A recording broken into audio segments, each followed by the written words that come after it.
Welcome to Murali End. My name's Mark Machado.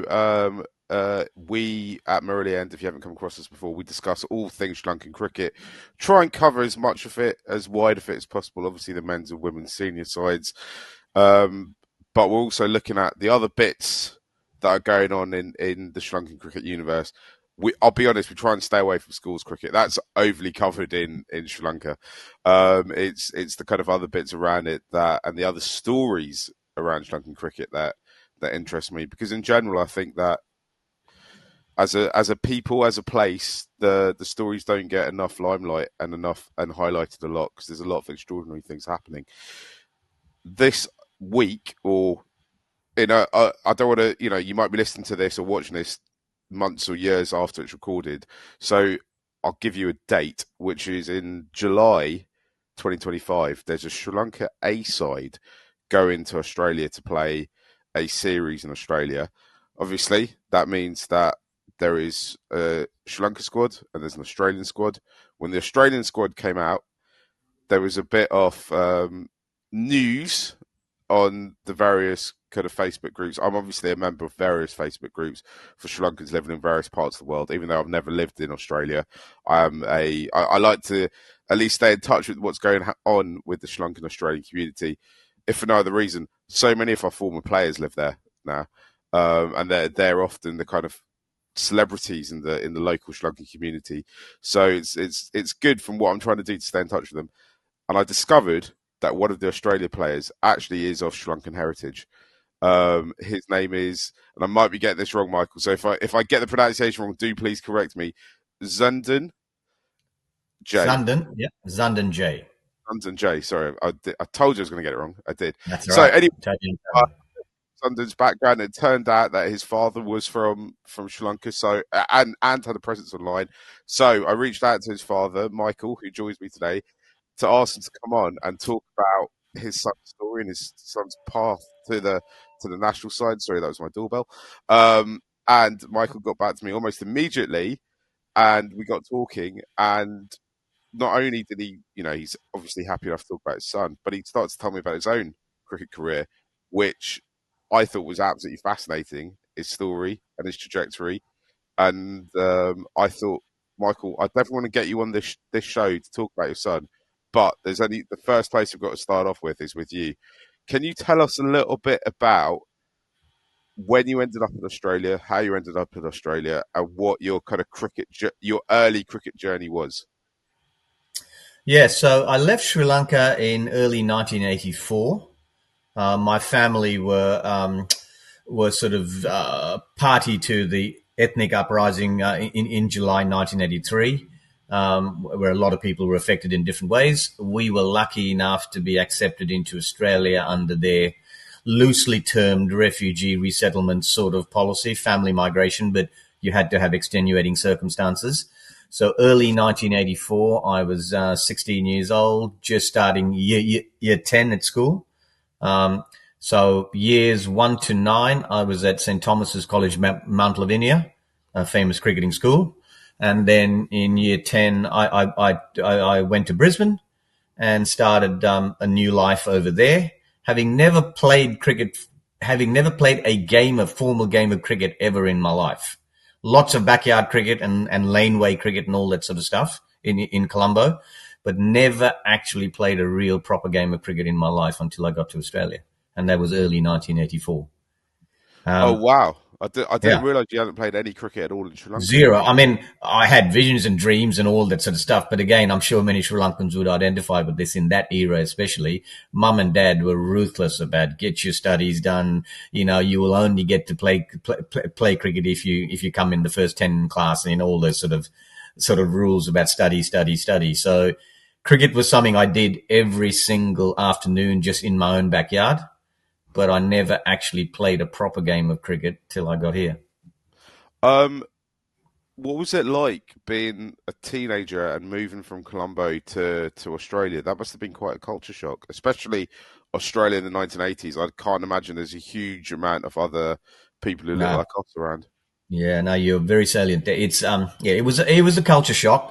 Certainly there wasn't the level of multiculturalism that there currently is. Um, Sri Lankans were certainly thin on the ground, in Brisbane especially. Melbourne, perhaps, and Sydney, there was a bit more of a diaspora there, but certainly Brisbane was very thin on the ground. It was a culture shock. Fortunately, if you could speak English, it was a huge obstacle that you're able to leap straight away culturally, etc. I was able to assimilate in a cultural sense. Cricket was an obvious bridge between all cultures. Cricket and rugby, they were the two big things that I was able to bring with me. So in that sense, I was a lot more privileged than other refugees that had come from Vietnam and Greece and later on from Sudan and places like that.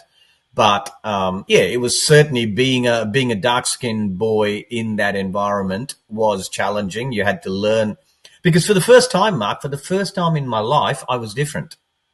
And it was only when people started calling me sometimes cruel, sometimes humorous names, or what they thought were humorous.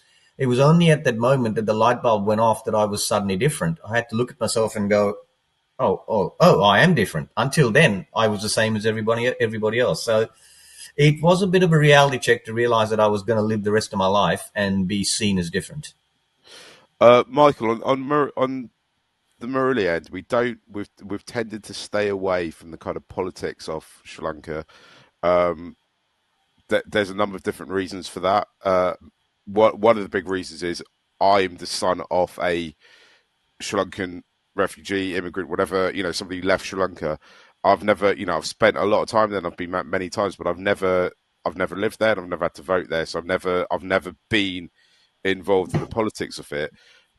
But I think it's impossible to talk about your story without bringing the politics of the early 80s or Sri Lanka in the early 80s into it, because it must have been, and definitely in my family where, my father actually left Sri Lanka in the late 70s, so he wasn't there for the early 80s, but I've got people who were there in my family who were there in 83, and their vision and what they remember of Sri Lanka is totally different to the way my father sees it, and that's kind of gets born out generationally. Me and my sister are total enthusiasts for Sri Lanka, where my cousins who left around that time just do not have the same love for the place that we do.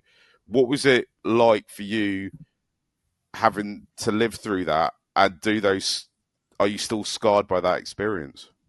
Look, I'm scarred in the sense that there's a definite survivor guilt syndrome thing happening in my mind, because I know that there were more worthy people than myself, people who weren't able to have the resources to access the Australian High Commission and fill in the forms and all those sort of things. People who did it a lot tougher than my family just didn't have the ability to be able to repatriate it into a different country. So there's a lot of guilt around that in terms of why me? Why did I survive that process? But I love Sri Lanka with a passion. All my old school friends, we're still in touch. We got WhatsApp groups. I visit there for reunions and things like that. And my friends come from every single walk of life you can think of. There is zero ethnic division in our friendships group, as we were brought up in Colombo, where our best friends were Sinhalese, Tamil, Muslims, Hindus, wherever. And as far as we're concerned, we were touched by the violence, but it's not because we particularly had a position on it. We just happened to live in the wrong suburb with the wrong surname. But the people who came to our rescue and saved our lives on that fateful night were the people from a variety of different backgrounds. So personally, whilst I'm scarred by the actual political events, my love for Sri Lanka and the people of all hues and colours and shapes is undiluted. And as far as I'm concerned, it's just a really unfortunate thing that happened to the country, but it turned out to be the best thing for me and my family. And I say that with a degree of humility, because I realize there were a lot of people for whom that period was catastrophic, and it could easily have been for us. We were lucky that circumstances have led to it leading to other opportunities, but I don't want to make light of that because there were so many other people for whom they didn't have that good fortune. Can we talk about your cricket career now? Because you said you hadn't played any formal cricket in Sri Lanka. Presumably, when you get to Australia, you get into cricket whites quite early on in the Australian journey? Actually, I arrived in Australia on a Tuesday, enrolled at school on a Wednesday, and our first game was on the Saturday. So it was as quick as that. It was also a really easy way to assimilate as well in terms of the new boy coming to the school. If you're playing cricket, well, straight away you're one of the lads to some degree. Yes, you had a funny accent, you're a different color, and all those sort of things, but it was a quick way to bridge that cultural gap. And yeah, that was just the happiest day of my life. I remember where it was, exactly what the weather was, all that sort of stuff. It was a day that's etched into my memory. The first time I actually played a proper game of cricket. Where was it, and It what was at was the weather Brisbane like? Boys College. I went to a school called Brisbane State High, and our first game was against Brisbane Boys College, and it was a Saturday afternoon. I played for the 15 Bs. Yeah, so that was my moment. It was a 35 over game. Starts at 1 in the afternoon, finishes at 5:30 or whatever. So that was my first ever game of cricket using borrowed kit because I had zero kit with me. So a lot of borrowed kit, and slowly I accumulated lots of borrowed kit over the years. You went on to have quite a distinguished career. Can you tell us a little bit about it? Because I know you came to the UK and you played. You know, you've got your MCC jumper on and all that. So, can you tell us a little bit about where your cricket career ended or ended Yeah. up? So the way Australian cricket works, you play a couple of years of school cricket, etc., which was fine. And then you go into what they call district cricket or sort of grade cricket as it's known. So as soon as I finished school, I joined Valleys Cricket Club. Valleys at the time was a fairly illustrious bunch of players. My first grade debut at 17, I was standing at third slip and I had Alan Border, Kepler Wessels, Richie, Greg Ritchie in the gully, and a very, very young Stuart Law fielding in the covers. So they were exchanging Test cricket stories from the weekend before, where they'd been playing against the West Indies, etc. Wow, And occasionally they'd be polite and ask me for my week's activity, and I'd be talking about school assignments or doing something mundane. It was quite humbling to be playing with people whose posters were still on my bedroom wall. wow. What was it like going to Surreal the moment. dressing room with those people around? It was surreal. I mean, honestly, Alan Border was my lifelong hero. And to actually if somebody said to me, you will meet him one day and lock eyes with him, that would have been enough. To then have a moment where I'm actually in the same dressing room, fielding at third slip next to him, I just didn't think it was possible. Wow, wow. Um, Oh, go. So where did you go on from there? so at Because the end of my university degree, I did an undergraduate degree in Australia, and I was 21 when I finished that. And just when my very conservative Sri Lankan parents, who love cricket, mind you, I mean, that's the only channel that's on the TV at home. When I told them that I had this bizarre vision of going on to attempt to play professional cricket or be a first class cricketer, they greeted that news like I'd murdered somebody. Like, it was like, no. You've just got a degree and good migrant kids in a tough country when you've come from a refugee stock. You go and get a job in a bank, in a hospital, in a wherever, and you just do the right thing, get yourself a mortgage and a wife and kids, and, be safe. Safety was their big thing because obviously coming from their background, their biggest thing in life was security.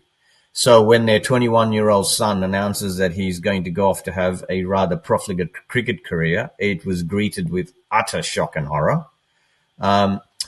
The only thing that ended up being a circuitous stroke of fortune was about 6 months out, or maybe a year out from finishing my degree. When I told my dad that ambition, he said to me, well, you had better get the best possible degree that you can ever get. And I said, it doesn't make any sense because I have no intention of actually using this. And yeah, he said, yeah, I understand that. And that disappoints me. But he said, given that you'll be 10, 12, 15 years out of the workforce, if you ever succeed in your cricket endeavors, when you come back into the workforce, you're going to have to prove to a future employer that whilst your education is not relevant in terms of how recent it was, the only thing they will look at is to see if you're a high achiever. And they go, given that they're going to look at you, so you haven't worked for 15 years since you graduated, but the only thing we can pick up is that you're a high achiever. And it didn't make much sense to me at the time, but I did it just out of sort of respect to my father and my mum. And as it turned out, that story comes back to play a significant role when we roll a little bit further into getting into Oxford University. Yeah, but before we get to the Oxford bit, though, there was a period where you were picked or not picked Oh for yeah, going yeah. to play. Was it state cricket, right? Yeah, it was a state schoolboys team, Queensland schoolboys team, my last year at high school. And when the selectors were reading out the names, you could see them sort of reading out the names from the list. And it was a very Anglo-Saxon type of environment in that era. And they got to my name, and I saw this person look at the piece of paper. He had a second look, had a third look, and then skipped to the next name, which was John Foster or whoever. And later on, he was a lovely man, but he confessed to me. He said, "Listen, I got to your name, and it was just such a mouthful that I decided that I just couldn't embarrass myself, so I went to the next person. So I missed out on that Queensland schoolboys team partly for that reason. Now, let me say up front, I wasn't the first pick. Had I been one of the best cricketers in that team, they would have stumbled over it and come up with it. So I must have been one of those last 50-50 decisions. So it wasn't that much of a shock that I wasn't selected. But because of his honesty at the time, I went home to my father that evening and I said, if I'm going to live my life in Australia, I am not going to let my surname, my Sri Lankan surname, ever disadvantage me again. I expected him to be quite angry about that, but he was such a lovely man that he said, totally understand. But he said, try and keep a little bit of your heritage with you. So my surname was shortened. It became Jeh, and I left out the rest of the alphabet. And it was that afternoon that that actual process began. And it significantly changed my life since then. Michael, this is why I think we're going to have a slightly kind of a generational divide, because when I hear that story, I'm utterly heartbroken for you, and I'm just angry about how it could the thing that stopped you get into another place, get into higher up the kind of cricketing ladder was your surname, because I just think that's exactly the kind of thing that shouldn't hold you back, Yeah, right? it certainly And won't happen in today's era, but that was 1986, and Australia was a frontier town on that point. yeah, and I think you've kind of come around to, and I imagine you've been on probably quite a long journey about thinking about it. Um, Come around to a place, the fact that you're at peace with it, I Yeah, think I is mean, in the end, I'm important. lucky that my surname led to a fairly pithy, like a sort of three letter surname. It became something that was catchy. It was also the time that there was a Hollywood actor called Michael J. Fox. So my lifelong nickname has since been Fox. So it was everything worked in my favor in that sense. For those listeners who may be curious of what my surname was, it was Jehoratnam, Jehoratnam. They might remember my father, who was quite a prominent figure in Colombo. He was the controller of exchange at the central bank for about 15 years. So many people of that era might remember him.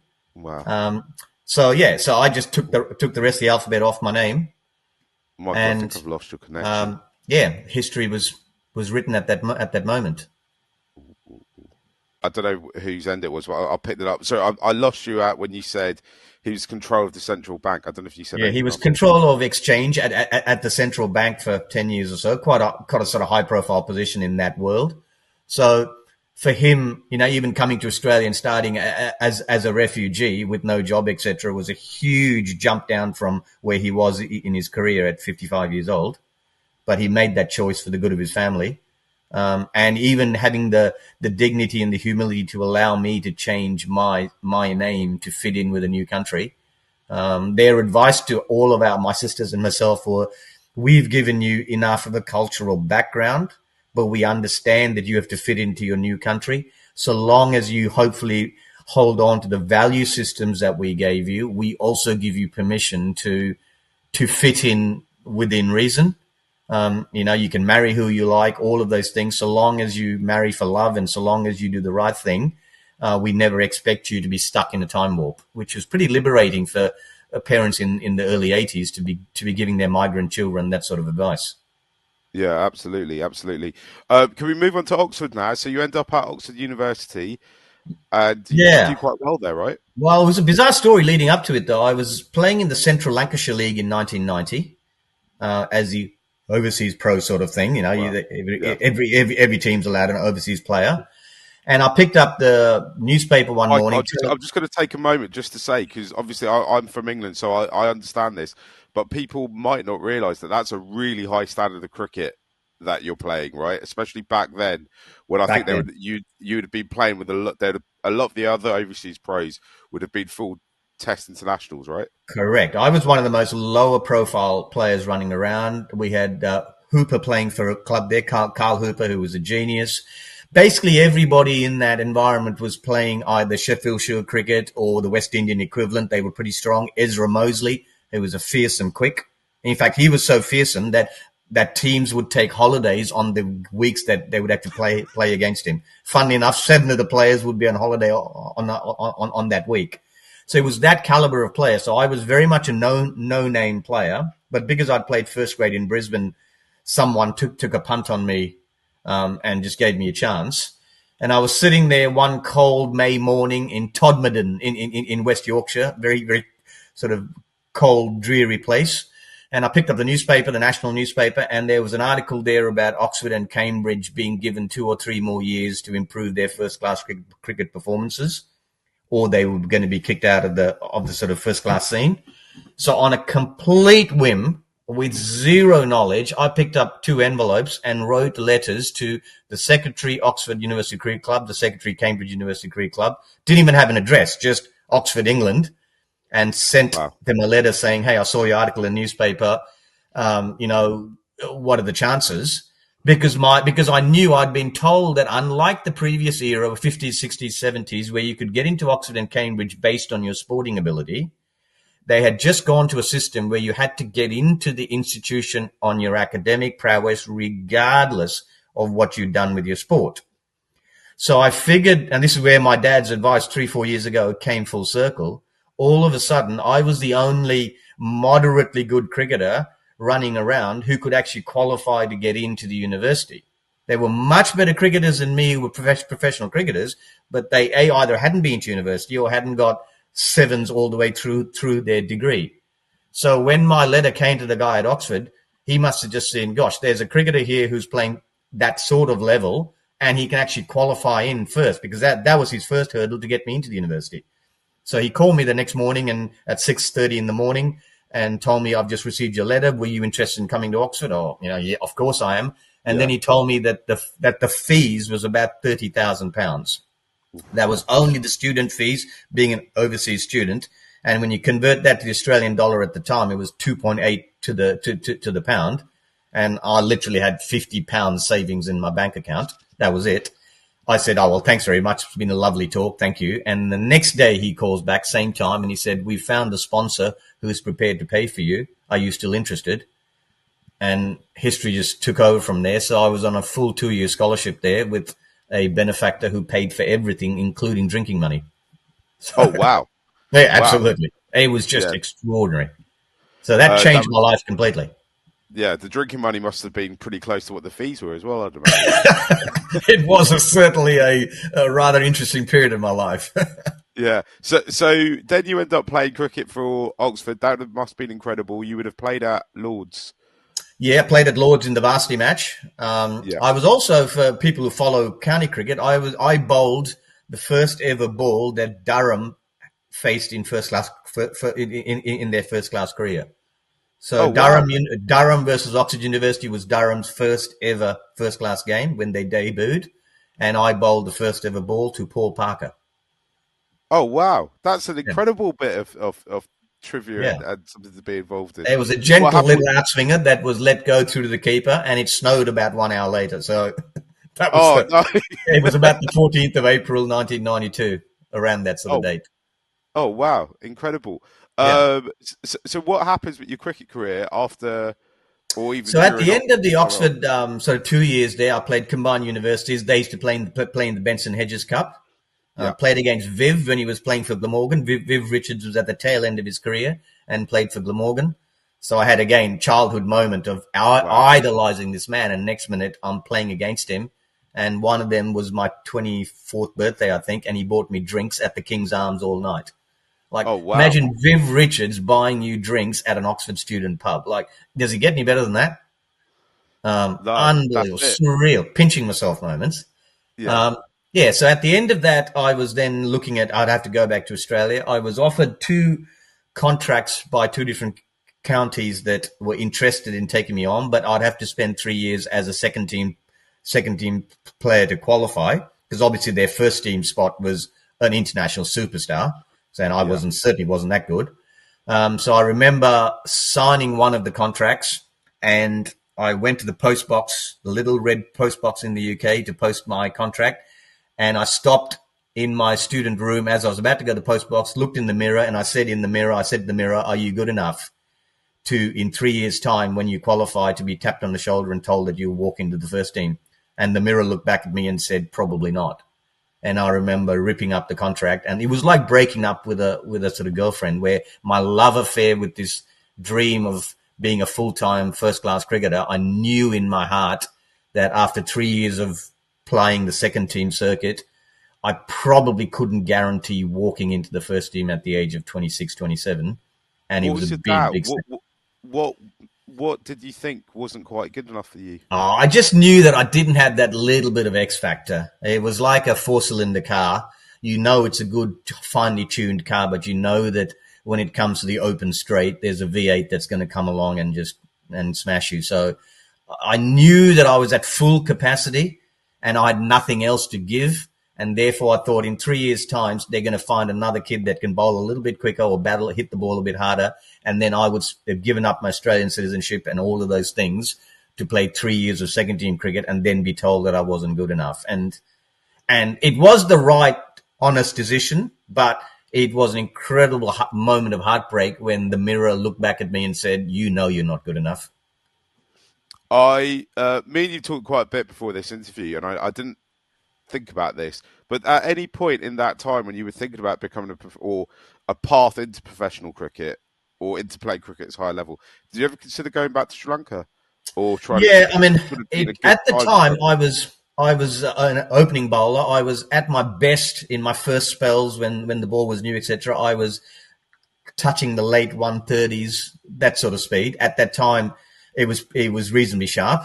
In Yeah, fact, I think the Telegraph in the UK described me after a county game as he will fill out to one day become genuinely quick.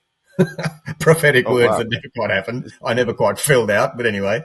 Um, so there was a time just before the 1995 World Cup when, through a number of connections, and I won't name them because they might be embarrassed now, there was definite talk about trying to get me back to actually play for Sri Lanka.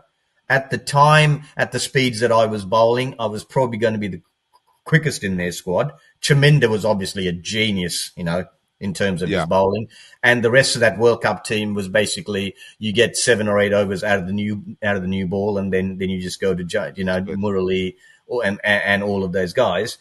So I had that moment where I thought about taking up the offer, but I still foolishly had these visions of making it in Sheffield Shield cricket or wherever. So I said no, and Sri Lanka were ranked, out of the top 8. And then 4 months later, they went and won that bloody World Cup. That could have been Oh, a what could have been? sliding doors moment, mate. Um, I Oh I wow, reckon I would have made that side batting 7 and bowling 4 or 5 overs up top. yeah. Possibly, I don't know who would have missed out because the guys that were in that team were fabulous cricketers. But certainly, if you're getting it through at 135s, 138s, perhaps you're in that sphere. Um, but yeah, I mean, who knows? We'll never ever know. But that was a moment where I just think, gosh, my life could have turned completely had that one decision been made. And Oh that was when wow, I was at my best, probably bowling the fastest that I did in the mid 90s. yeah. Can we talk about playing for the MCC? Because once you finished Oxford, you didn't take up uh, the contract situation, but you did continue to play good level of cricket, right? Yeah, so every year then afterwards, I kept going back to England to play as the overseas professional in various leagues around England. Every club's allowed one overseas pro. So I did that for another 10 seasons around the place.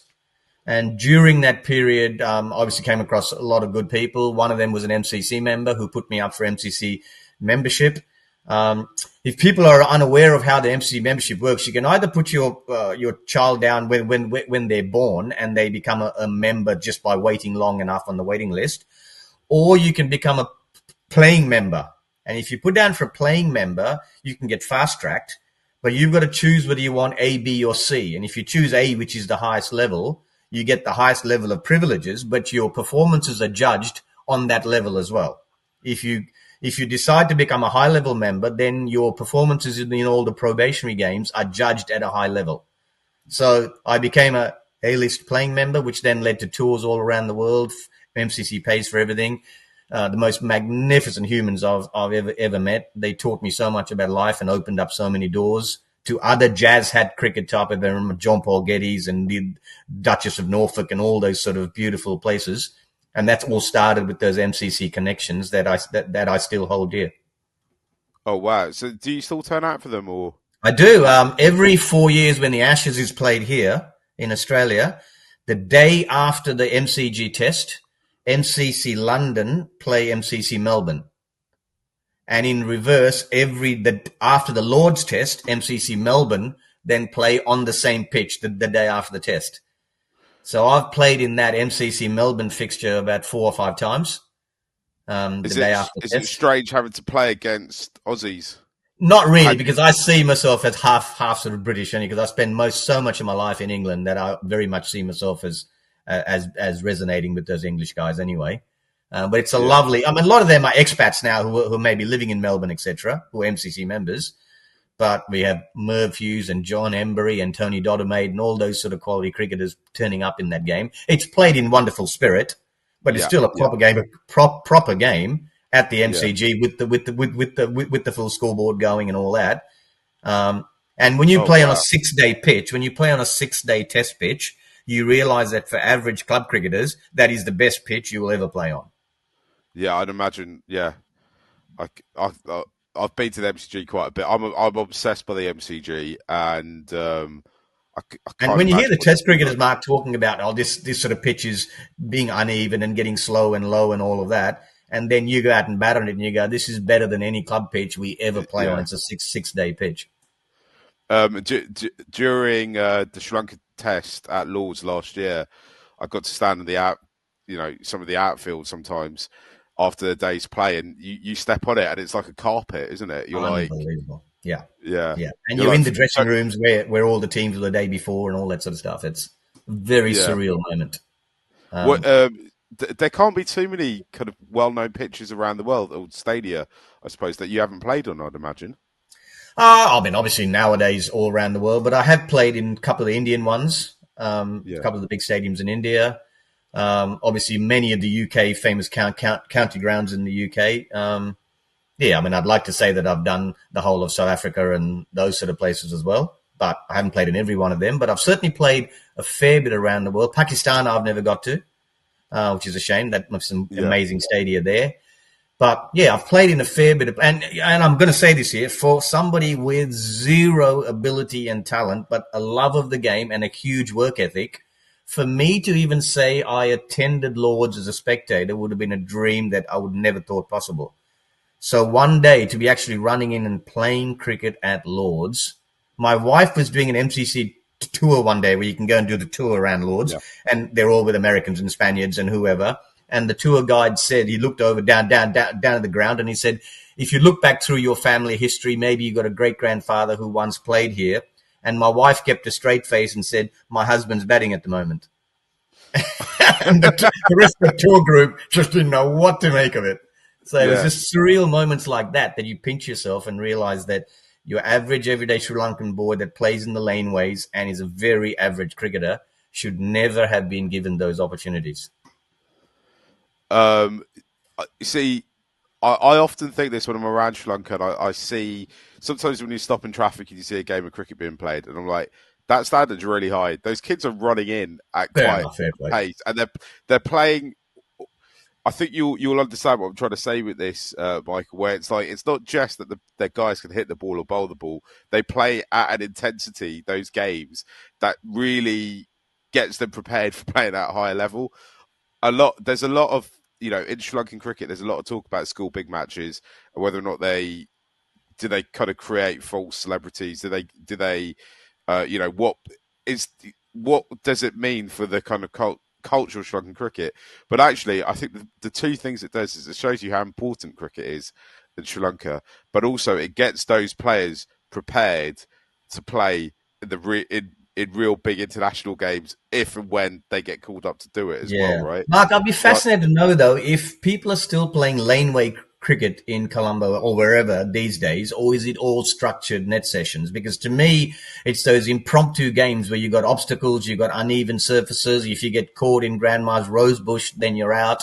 All of those things. To me, that teaches you so many skills around hitting gaps and doing yeah. certain unusual things, which batting in the nets will never give you.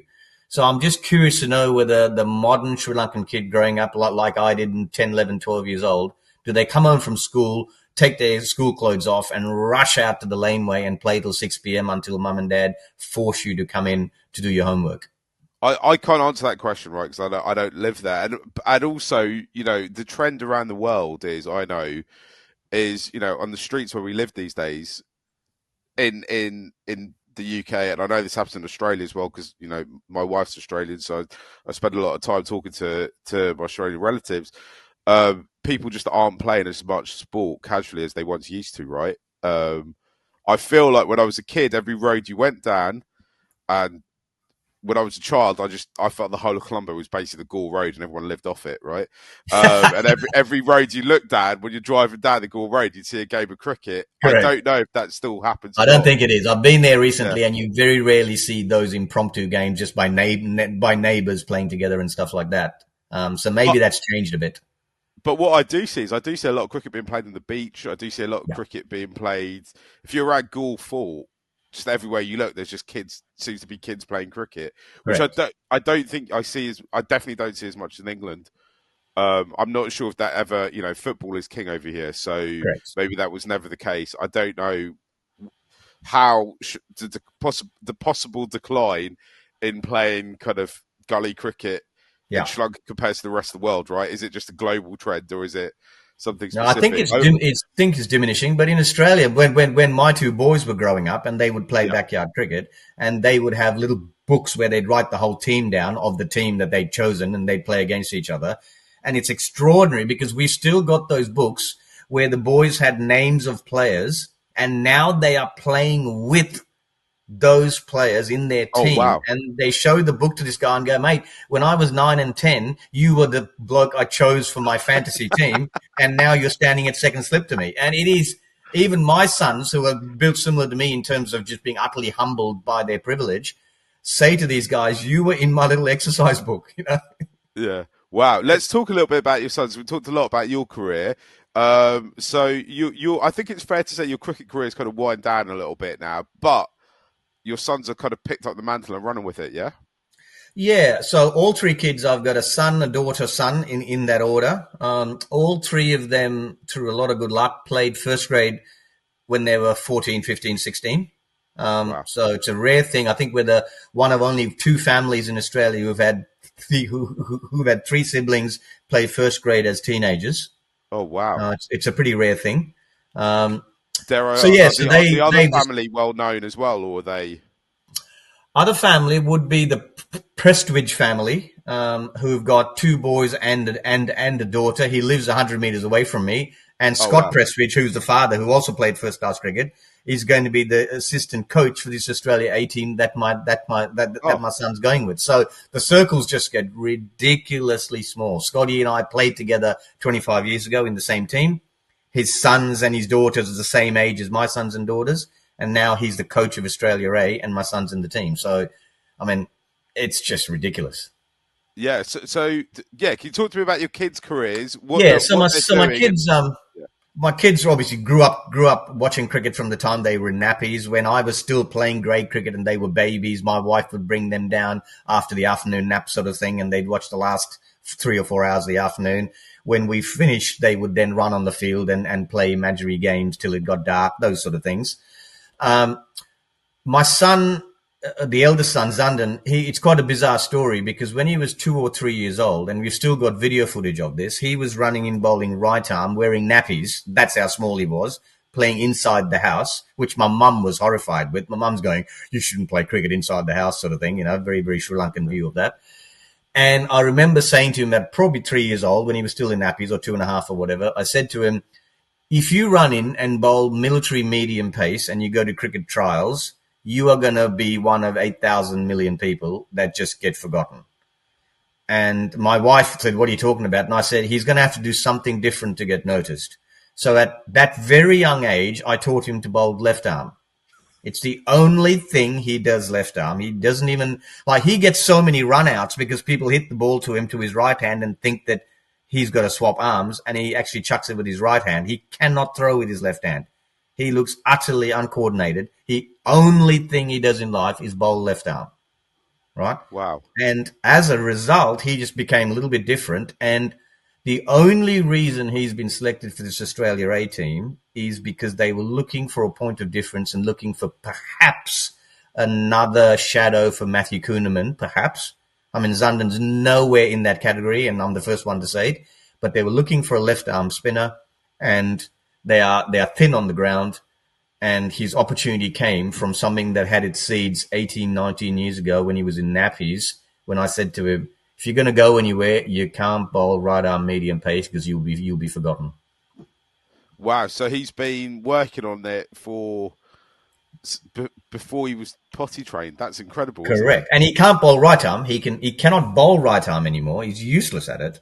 So Yeah. left arm bowling is the only thing he does left arm.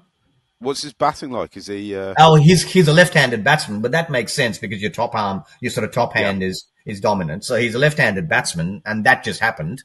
But the bowling thing, and it's hilarious watching these videos of him in nappies running in bowling right arm, and you can hear me going, no, no, no, no, swap arms. And he's three. I mean, he probably didn't even understand quite what I meant, but he just did it. He was such a nerd for cricket that he did it. What's been his path to the Australia A team? Because he hasn't played any Sheffield Shield yet, right? No, he hasn't. He's been playing first grade cricket now. This is his sixth season coming up, so he's one of the youngest ever. He's been playing for a long time. Curiously, when he got his 100th first grade wicket, I think someone did some research and said he's probably the youngest in the history of Australian cricket to get 100 first grade wickets. Now, that's not because he's the best player. It's because in the old days, in the days of Lilly and Richie Benaud and Lindwall and all of them, they didn't play white ball cricket. So the only way you get to 100 wickets is to play that many red ball games, which are only played every second weekend. So it's a function of the fact that the modern environment allows so many people to play white ball cricket. So the mere fact that he played a lot of games, he took his 100th first grade wicket at the age of 19 or something, or 20 or something like that. So he's only the youngest in that statistical anomaly sense, but not because he was any better than 1,000 other players that have come through. So he's been playing first grade for 5 or 6 years in the Queensland under-19 sort of system, went through all of those junior rep pathways.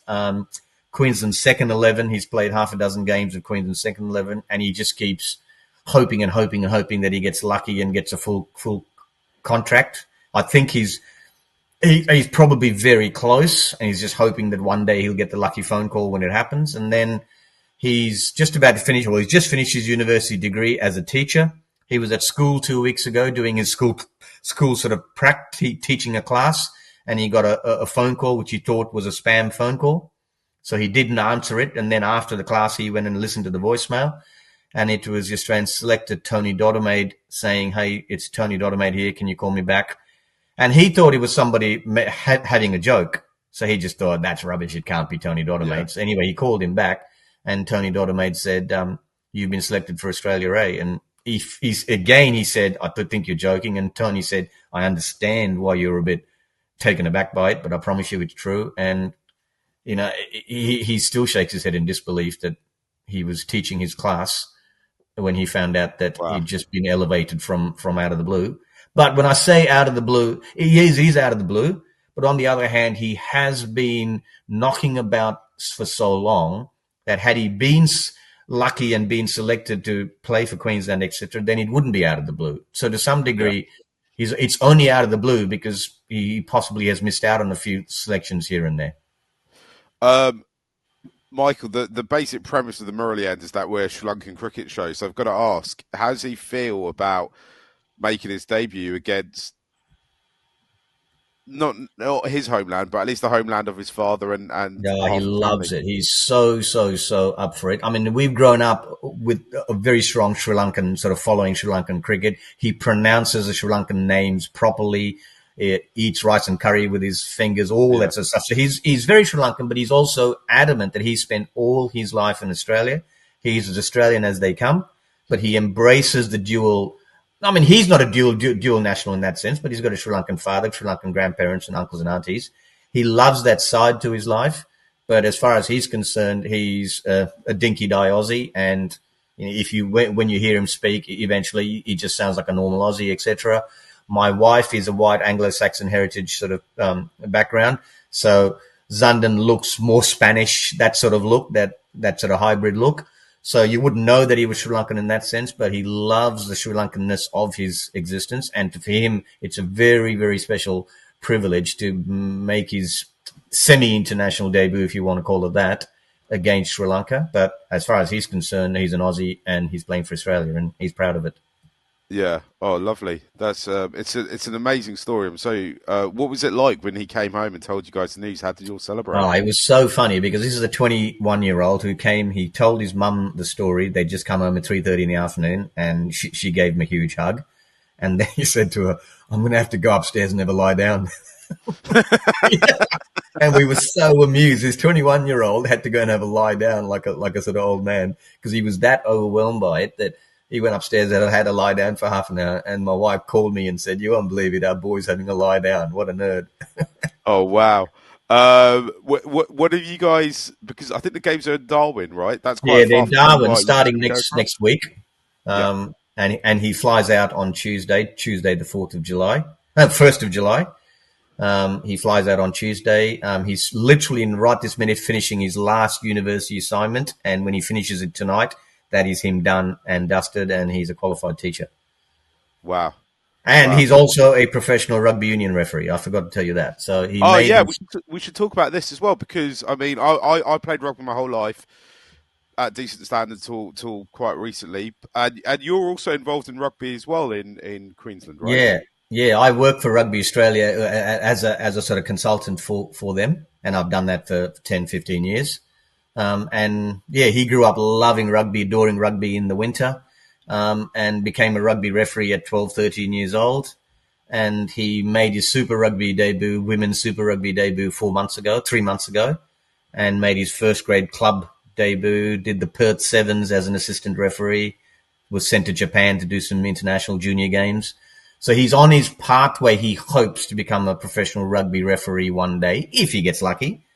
But Yeah, they're such a lovely bunch of people, those rugby people, that they said, we understand that you're chasing your dream now.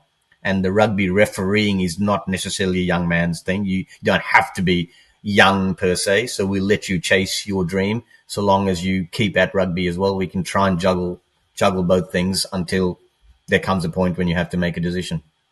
it's Um, quite extraordinary that he's at such a young age become a sports Dual, professional, right? yeah. And he's one of the youngest rugby referees running around at that level because, I mean, he's refereeing men's rugby, Premier men's Yeah, rugby.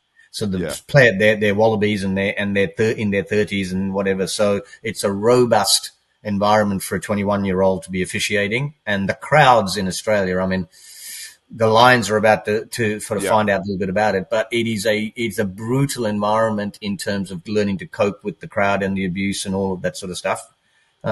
So it's not pleasant. My wife and I go along and watch it, and we sometimes feel really outraged that people behave in those ways. But it's like water off a duck's back to him.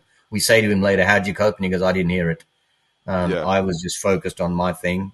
So it would be good for his cricket, I think, that level of calmness under pressure, etc. Doing a high level rugby game with people screaming at you, etc. I think it feeds into the calmness that he has when he's going to be overawed in the next couple of weeks because he's going to be overawed, Mark. I mean, he's going to be playing against world class cricketers and he will be the least credentialed person on that field. So he's going to have to learn to take a deep breath and pretend, fake it till you make it. Yeah, yeah, absolutely. Oh well, I reluctantly say this because he's playing against Sri Lanka, but good luck to him. Thank you very Um, much. He will need it, but and thank you. and obviously, I think part of the nature of being Sri Lankan, and I'm a Sri Lankan person, you're a Sri Lankan person, you're in Australia, I'm in England. So maybe, not maybe, I know for a fact there's people in Sri Lanka who will think about this differently. But I think the worlds that we live in, I think it's important that we acknowledge the achievements of the Sri Lankan diaspora and what people have to, what they achieve outside of the island, or not necessarily wearing the island's badge. Obviously, when it comes to another Sri Lanka Australia World Cup final, and if he's playing, I hope at that point, then if he is playing for Australia, that he maybe doesn't have the best game. Of course. Of but course. um, I wish him all the luck in the world. Michael, if people have heard your story, because I know you mentioned there the stuff that you do with you're currently working with. Do you want to tell us a little bit about what you currently do, and also how people can maybe get in touch with Yeah, you? very quickly. So, one of my jobs is working with professional sporting teams, and Rugby Australia are probably my biggest client, where I do a lot of work with them around their behaviour stuff, what they call life skills. So, Rugby Australia are incredibly strong on respect for women and those sort of issues. They want their athletes to be wonderful humans and be great role models for young people coming through.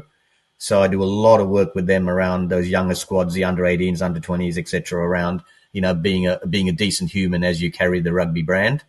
But I also work around the country in the area of domestic violence education. We've had laws around coercive control that have just been passed in Australia.